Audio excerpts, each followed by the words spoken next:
Hi friends, welcome to mummy's masala. நீங்கள் எல்லாருமே நல்லா ஹெல்த்தியாகவும் ஹாப்பியாகவும் இருப்பீங்கன்னு சொல்லி நம்புகிறேன்.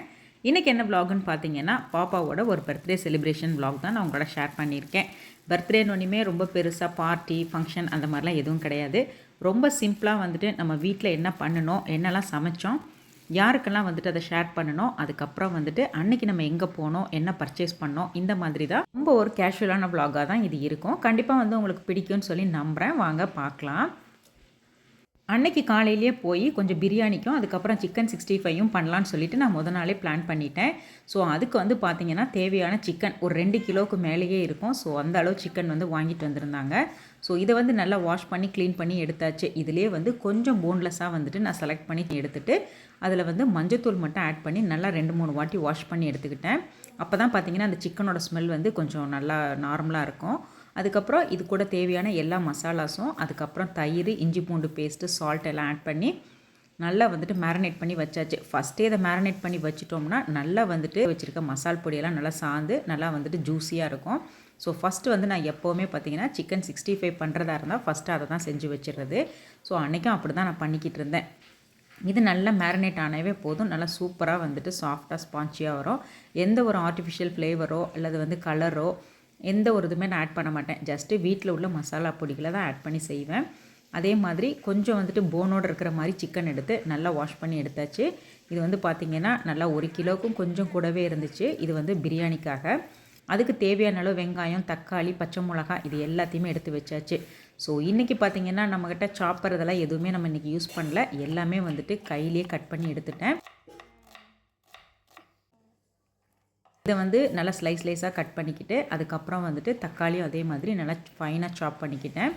பசங்கள்லாம் சின்ன குழந்தைங்களாக இருக்கும்போது தாங்க இதெல்லாம் வந்து ஒரு பெரிய ஃபங்க்ஷன் மாதிரி செலிப்ரேட் பண்ணி ஃப்ரெண்ட்ஸ் எல்லாம் கூப்பிட்டு ரிலேட்டிவ்ஸ்லாம் கூப்பிட்டு ரொம்ப வந்துட்டு நல்லா பண்ணுறது. பட் இப்போல்லாம் பார்த்திங்கன்னா ரொம்ப சிம்பிளாக நம்ம வீட்டு அளவுக்கு நம்ம வந்து முடிச்சுக்கிறது. நம்ம சிங்கப்பூரில் இருந்தோம்னு வச்சுக்கோங்களேன், உண்மையாலுமே ரொம்ப வந்துட்டு சிம்பிளாக 4 செவத்துக்குள்ளே நம்மளே சமைச்சு சாப்பிட்டுட்டு ஒரு சின்ன கேக் ஒன்று ஆர்டர் பண்ணி கட் பண்ணியிருப்போம். ஸோ எப்போவுமே நாங்கள் அதான் பண்ணுறது. பட் இந்த தடவை வந்து நம்ம ஊரில் இருக்கோம் அப்படிங்கிறதுனால ஒரு பொண்ணுக்கு வந்து பார்த்திங்கன்னா சிங்கப்பூர்லேயும், இன்னொரு பொண்ணுக்கு எப்போவுமே இயர் எண்டு வர்றதுனால இந்தியாவிலேயும் தான் நம்ம செலிப்ரேட் பண்ணுற மாதிரி இருக்கும். ஸோ பெரிய பாப்பாவுக்கு எப்போவுமே பார்த்திங்கன்னா நம்ம ஊரில் தான் வந்துட்டு பர்த்டே செலிப்ரேஷனே நடக்கும். ஸோ இந்த தடவையும் அதே மாதிரி தான். பட் என்ன ஒரு வித்தியாசம்னு பார்த்திங்கன்னா இந்த தடவை நம்ம சொந்த வீட்டில் நம்ம வந்துட்டு செலிப்ரேட் பண்ணுறோம். அது ஒன்று மட்டும்தான். தேவையான அளவு முட்டை, அதுக்கப்புறம் வந்துட்டு இது எல்லாத்தையும் ஒரு பக்கமாக 2 லிட்டர் பட்டர்ஃப்ளை குக்கரில் போட்டு ஒரு விசில் மட்டும் வச்சு எடுத்தோம்னா நல்லா சூப்பராக வெந்து வந்துடும். ஸோ அதை ரெடி பண்ணிக்கிட்டேன் ஒரு பக்கமாக. அதே மாதிரி ரைஸ் பார்த்திங்கன்னா நான் இன்றைக்கி டபுள் டீர் ஜீரக சம்பா ரைஸ் தான் எடுத்திருக்கேன். அதை நல்லா வாஷ் பண்ணிவிட்டு ஒரு 20லேருந்து 30 நிமிஷம் ஊறினாலே போதும். இந்த பிரியாணி குண்டா பார்த்திங்கன்னா ஒரு 25 வருஷத்துக்கு மேலே பழைய குண்டா. அம்மா வந்து முன்ன காலம் வந்துட்டு இதை சமைச்சிக்கிட்டு இருந்தாங்க. பட் இது ரொம்ப வருஷமாக இப்போ மேலேயே கிடந்துச்சு. சரி இப்போ யூஸ் பண்ணுவோமே அப்படின்னு சொல்லிட்டு எடுத்திருந்தேன். பார்த்திங்கன்னா அதில் என்னோட பெட் நேம் வந்து அதில் வந்து நான் போட்டிருக்கேன். இந்த நெய் பார்த்திங்கன்னா நம்ம பால்காரர் கொண்டு வர்றது அவ்வளோ சூப்பராக இருக்கும். நல்லா மணலாக ரொம்ப ஃப்ளேவரும் டெக்ஸ்சர் எல்லாமே சூப்பராக இருக்கும். ஸோ அவர்கிட்ட தான் வந்துட்டு ஒரு 1/2 கிலோ வரைக்கும் நெய் வாங்கியிருந்தோம். ஸோ அதை வச்சு தான் இன்றைக்கி சூப்பரான பிரியாணி பண்ண போகிறேன். தேவையான எண்ணெயும் நெய்யும் ஆட் பண்ணிவிட்டு நான் ஹோல் ஸ்பைசஸ் எல்லாத்தையும் ஆட் பண்ணிவிட்டு கட் பண்ணின வெங்காயத்தையும் சேர்த்தாச்சு. வெங்காயம் வந்து நம்ம எந்த அளவுக்கு வதக்கிறோமோ அந்த அளவுக்கு பிரியாணி வந்து நல்லா டேஸ்ட்டாக இருக்கும். கலர் நல்லா டார்க் கலரில் கிடைக்கும். இன்னொன்று வந்து பார்த்திங்கன்னா ரொம்ப அவ்வளோ சீக்கிரத்தில் வந்து கெட்டு போயிடாது. நம்ம அடுத்த நாள் வச்சு கூட தாராளமாக சாப்பிடலாம். ஸோ இத்தனை பெனிஃபிட்ஸ் இருக்குது. ஸோ கண்டிப்பாக வந்துட்டு மட்டன் பிரியாணியோ சிக்கன் பிரியாணியோ எதுவாக இருந்தாலும் இந்த மாதிரி கரிஞ்சு போகிறதுக்கும் ஸ்டேஜ் வரைக்கும் நல்லா கோல்டன் ப்ரௌனாக வந்துட்டு ஆனியனை வதக்கிக்கிறணும். அதுக்கப்புறம் நம்ம கட் பண்ணி வச்சுருக்கிற தக்காளி அதையும் இது கூட சேர்த்து நல்லா வந்துட்டு தக்காளி நல்லா மசிஞ்சு வர்ற அளவுக்கு வதக்கி விட்டுறணும். வெங்காயமும் தக்காளியும் எந்த அளவுக்கு வந்து வதக்கிறோமோ அந்த அளவுக்கு பிரியாணி பார்த்திங்கன்னா நல்லா டேஸ்டியாக இருக்கும். நம்ம வீட்டில் ஹெல்ப்புக்கு இருக்கிற பொண்ணோட ஃபேமிலிக்கும் சேர்த்து இன்றைக்கி சமையல் பண்ணிக்கிட்டு இருந்தேன். முதல்ல பார்த்திங்கன்னா நம்ம கடையில் வாங்கிடலாம், எதுக்கு நம்ம வந்து ரிஸ்க் எடுப்பானே அப்படின்னு சொல்லி தான் யோசித்தேன். பட் வந்துட்டு என்ன தான் நம்ம கடையில் எவ்வளோ காஸ்ட்லியாக வாங்கி கொடுத்தாலும் அந்த அளவுக்கு நம்மளுக்கு திருப்தியாக இருக்காது. ஸோ நம்ம கைப்பட நம்மளே சமைச்சு கொடுக்கும்போது பார்த்திங்கன்னா அவங்களுக்கு ஒரு சந்தோஷம். ஸோ அதனாலே பார்த்திங்கன்னா இன்றைக்கி நானே வந்துட்டு எல்லாத்தையும் கட் பண்ணி சமைச்சிட்டேன். இந்த அளவுக்கு குவான்டிட்டி போட்டு செய்கிறது இதுதான் செகண்ட் டைம். முதல்ல ஒரு 2 கிலோ ரைஸ் போட்டு முன்ன ஒரு தடவை செஞ்சுருக்கேன். அதுக்கப்புறம் இப்போ தான் நான் 1 kg போட்டு செய்கிறேன். அன்றைக்கி செஞ்ச இந்த 1 கிலோ பிரியாணி பார்த்திங்கன்னா 1 கிலோ ரைஸும் ஒரு 1.25 கிலோ சிக்கனும் போட்டு செஞ்சுருந்தேன். இது வந்து பார்த்திங்கன்னா ஒரு 10-15 பேர்கிட்ட அன்றைக்கி சாப்பிட்ருந்தாங்க. அவ்வளோ வந்துருந்துச்சு. எப்படி இவ்வளோ வந்துட்டு யூஸ்வலாக 1 கிலோ ரைஸ்னால் அதில் வந்து ஒரு 7-8 பேர் தான் மேக்ஸிமம் சாப்பிடுவாங்க அப்படின்னு சொல்லுவாங்க. அன்றைக்கி பார்த்திங்கன்னா ஒரு 10 15 பேர்கிட்ட நாங்கள் சாப்பிட்ருந்தோம். அவ்வளோ வந்துட்டு சாதம் உபரியாச்சு. மேபி அந்த பிராண்ட் ரைஸா என்னன்னு எனக்கு தெரியல. ரொம்ப நிறையாவே வந்துருந்துச்சு. நம்மக்கிட்ட பாத்திரம் ப்ராப்பராக இல்லையே, எப்படி சரியாக வரும் அப்படின்னு சொல்லி கொஞ்சம் டவுட்லேயே கொஞ்சம் வந்துட்டு தயக்கமாக தான் பண்ணிக்கிட்டு இருந்தேன். ஆனால் சும்மா சொல்லக்கூடாதுங்க, ஓல்ட் இஸ் கோல்டுங்கிற மாதிரி இந்த இண்டாலியம் பாத்திரம் வந்து பார்த்திங்கன்னா எனக்கு அவ்வளோ சூப்பராக வந்துட்டு கொஞ்சம் கூட அடி பிடிக்காமல் சூப்பராக வந்துருந்துச்சு. எனக்கு உண்மையாலுமே ரொம்ப ஹாப்பி. சிக்கன் ஓரளவுக்கு வெந்ததுக்கு அப்புறமா இந்த மசாலா தண்ணி நல்லா கொதிச்சு வரும்போது நம்ம ஒரு 30 நிமிஷம் ஊற வச்ச சீரக சாம்பார் ரைஸை இது கூட ஆட் பண்ணிக்கிறலாம். நான் இன்றைக்கி வீட்டிலே ப்ரிப்பேர் பண்ணின பிரியாணி மசாலாவும் அதுக்கப்புறம் பிளெயின் சில்லி பவுடர், கர்டு, இஞ்சி பூண்டு பேஸ்ட்டு, மல்லி புதினா இது மட்டும்தான் நான் ஆட் பண்ணியிருக்கேன். வேறு எந்த ஒரு ஸ்பைசஸும் மசாலாஸும் நான் எதுவுமே ஆட் பண்ணலை. இது நல்லா வந்துட்டு தண்ணியும் அரிசியும் நல்லா சமமாக வரும்போது பார்த்திங்கன்னா நம்ம நல்லா மிக்ஸ் பண்ணி விட்டுட்டு உப்பு காரம் எல்லாம் செக் பண்ணதுக்கு அப்புறமா ஒரு லிட்டு போட்டு நல்லா ஏர்டைட்டாக க்ளோஸ் பண்ணி வச்சிடணும். ஸோ அந்த மாதிரி பண்ணிவிட்டு 5 மினிட்ஸ் வந்து ஹை ஃப்ளேம்லேயும் ஒரு 15 மினிட்ஸ் வந்து லோ ஃப்ளேம்லேயும் வச்சுட்டு அதுக்கப்புறம் ஒரு 15 மினிட்ஸ் கழித்து ஓப்பன் பண்ணி பார்த்தோம்னா சூப்பராக வந்துட்டு பிரியாணி நல்லா உதிரி உதிரியாக ரெடி ஆகிருக்கும். ஸோ அன்றைக்கி நான் அப்படி தான் பண்ணியிருந்தேன். அவுட்புட் பார்த்திங்கன்னா உண்மையாலுமே ரொம்ப சூப்பராக வந்துருந்துச்சு. இறக்குறதுக்கு முன்னால் நான் எப்போவுமே ஒரு 2 to 3 டேபிள் ஸ்பூன் அளவுக்கு நெய் ஆட் பண்ணி அதுக்கப்புறமா தான் பிரியாணி உடச்சி விடுறது. ஸோ அது பார்த்திங்கன்னா இன்னும் நல்லா டேஸ்ட்டும் ஃப்ளேவரும் நல்லா என்ஹான்ஸ் பண்ணி கொடுக்கும். இது கூடவே பார்த்திங்கன்னா சைட் பை சைடு வந்து சிக்கன் 65ம் ஒரு பக்கம் பொரிச்சு எடுத்துக்கிட்டு இருந்தேன். இப்படி தாங்க லாஸ்ட் டைம் வந்து நம்ம ஊருக்கு வந்திருந்தப்போ நம்ம வீட்டில் வந்து வெளியிலலாம் வேலை நடந்துக்கிட்டு இருந்துச்சு. சரின்னு சொல்லிவிட்டு அப்போ பார்த்திங்கன்னா இந்த வெள்ளரி பழம் இருக்கும் இல்லைங்களா, அதை வாங்கிட்டு வந்துருந்து நான் ஜூஸ் போட்டு வேலை செய்கிறவங்க எல்லாத்துக்குமே கொடுத்துருந்தேன். அப்போ நல்ல வெயிலாக இருந்துச்சு. அதை பார்த்துட்டு ஒரு சிஸ்டர் எப்படி கமெண்ட் பண்ணியிருந்தாங்கன்னா, ஏன் உங்கள் வீட்டில் சில்வர் டம்ளர் கிடையாதா, அதில் கொடுக்க மாட்டிங்களா, பேப்பர் கப்பில் தான் கொடுப்பீங்களா அப்படின்னு சொல்லி கேட்டிருக்காங்க. நான் வந்து ஒரு சுகர் கூட யூஸ் பண்ணாமல் ஹனி ஆட் பண்ணி அவங்களுக்கு ஜூஸ் போட்டு கொடுத்துருக்கேன். அதுவும் நான் பேப்பர் கப்பில் தான் கொடுத்துருக்கேன், பிளாஸ்டிக் கப்பில் கொடுக்கல. ரெண்டாவது, பிளாஸ்டிக் கப்பாக இருந்தாலும் சரி பேப்பர் கப்பாக இருந்தாலும் சரி நம்ம சூடாக யூஸ் பண்ணலை அப்படின்னு சொன்னால் ஒன்றும் பெரிய ப்ராப்ளம் கிடையாது. அது one time use and throw, ஒரே ஷேப்பில் ஒரே சைஸில் எல்லாத்துக்கும் கொடுத்துடலாம். அதாவது அவங்கள ஏதாவது ஒன்று சொல்லணும், அது மட்டும்தான் அவங்களோட மெயின் தாட்டாக இருக்க மாட்டிருக்கு. நம்ம செய்கிற ஒவ்வொரு செயலையுமே ஒவ்வொருத்தரும் ஒவ்வொரு கண்ணோட்டத்தில் பார்ப்பாங்க. ஸோ இதுவும் கடந்து போகும் அப்படின்னு சொல்லி போயிட்டே இருக்க வேண்டியது தான்.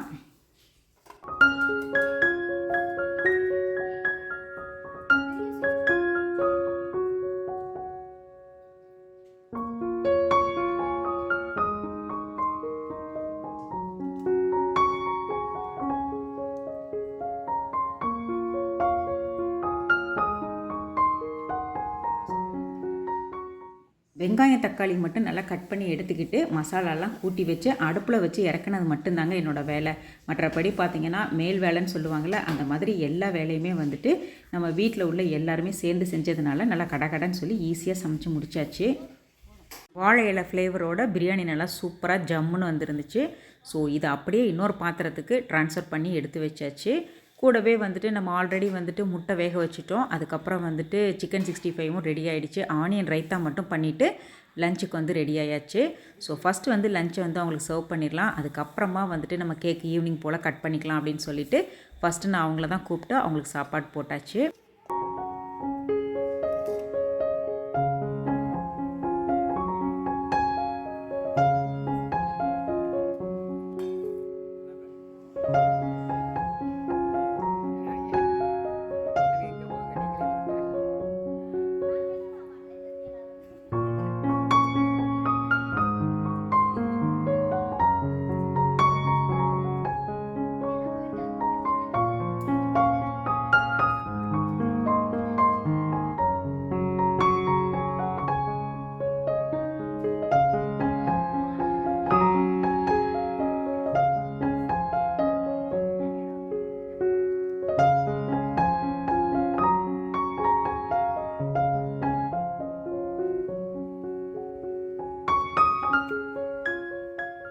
ஸோ அது ஒன்று தான் வந்துட்டு கொஞ்சம் இதாக இருந்துச்சு. அதுக்கப்புறம் இந்த நேமு, விஷ் இந்த மாதிரிலாம் வந்துட்டு நம்ம கஸ்டமைஸ் பண்ணி எழுதி கேட்போம் இல்லைங்களா, அந்த கேக்கு மேலே அந்த ஃபாண்டிங் அதுவும் வந்து இங்கே மிஸ்ஸிங்கு. தேவைப்பட்டால் நம்ம இந்த மாதிரி ஒரு சின்ன ஒரு இதில் வந்துட்டு எழுதி நம்மளாக தான் இது பண்ணிக்கிறணும். ஸோ இதுவும் வந்து ஒரு சின்ன ட்ராபேக் தான். நீங்கள் யாராச்சும் ஆர்டர் பண்ணுறீங்கன்னா இந்த மாதிரி ஃபெசிலிட்டிஸ்லாம் கிடையாதுங்கிறதையும் மைண்டில் வச்சுக்கோங்க.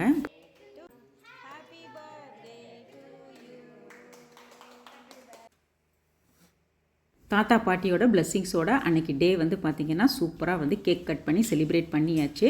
இந்த நெகிழ்ச்சியான தருணத்தில் அம்மா வந்து பார்த்திங்கன்னா அவங்களோட ஃப்ரெண்ட்ஸுக்கு அதுக்கப்புறம் வந்து நெய்பர்ஸ்க்கெல்லாம் வந்து கொஞ்சம் கேக்கும் அதுக்கப்புறம் கொஞ்சம் பிரியாணியும் சேர்த்து எல்லாத்துக்கும் டிஸ்ட்ரிபியூட் பண்ணிக்கிட்டு இருந்தாங்க. அன்றைக்கி டே எங்களுக்கு இப்படி தாங்க போச்சு. ரொம்பவே பீஸ்ஃபுல்லாக ஹாப்பியாக இருந்தோம்.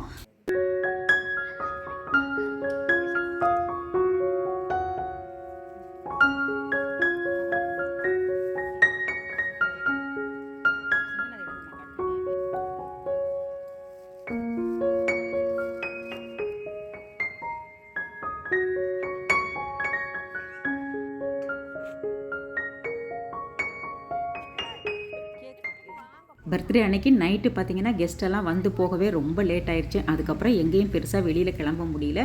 ஸோ அதனால் அன்னைக்கு டே அப்படியே போயிடுச்சு.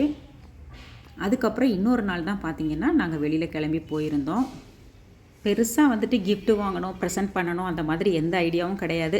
சிம்பிளாக ஏதாச்சும் அவங்களுக்கு பிடிச்ச மாதிரி வாங்கி கொடுக்கலாமே அப்படின்னு சொல்லிட்டு நாங்கள் இன்றைக்கி தனிஷ்க்கு தான் போயிருந்தோம்.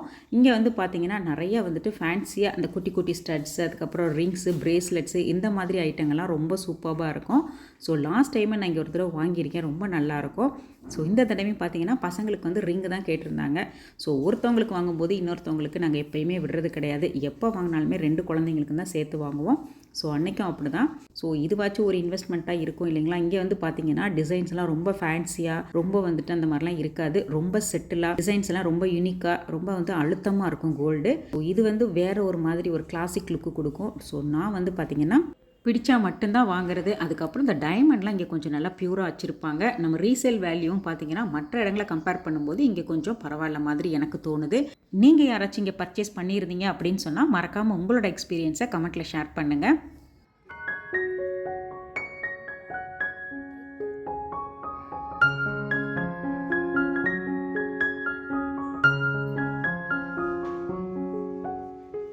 அங்கேருந்து கிளம்பிட்டு அதுக்கப்புறம் நேராக வந்து நாங்கள் கிளம்பி போன இடம் தான் அரவிந்த் ஐ ஹாஸ்பிட்டல். அங்கே வந்து பார்த்திங்கன்னா அப்பாவுக்கு வந்து கண் ஆப்ரேஷன் பண்ணலாம் அப்படின்னு சொல்லி ஒரு ஐடியா இருக்குது. ஸோ அதனால் அதுக்கு தேவையான டெஸ்ட்லாம் நாங்கள் ஆல்ரெடி பார்த்துட்டோம். ஸோ இப்போ வந்து டாக்டரை மட்டும் கன்சல்ட் பண்ணி என்றைக்கு வந்து பண்ணலாம் அப்படின்னு சொல்லி டேட்டு தான் ஃபிக்ஸ் பண்ணணும். ஸோ அதையும் நானே பண்ணிவிட்டு அப்படியே வீட்டுக்கு கிளம்பியாச்சு. ஸோ அன்றைக்கி அந்த டே வந்து எங்களுக்கு இப்படி தாங்க போச்சு. இந்த வ்ளாக் வந்து கண்டிப்பாக உங்களுக்கு பிடிச்சிருக்குன்னு சொல்லி நம்புகிறேன். கொஞ்சமாச்சும் உங்களுக்கு பிடிச்சிருந்துச்சின்னா மறக்காமல் ஒரு லைக் மட்டும் பண்ணுங்கள். நெக்ஸ்ட் வீக் இன்னொரு இன்ட்ரெஸ்டிங் vlogல நான் வந்து உங்களை மீட் பண்ணுறேன். வீடியோ உங்களுக்கு பிடிச்சிருந்தா சப்ஸ்கிரைப் பண்ணுங்கள். தேங்க்ஸ் ஃபார் வாட்சிங்.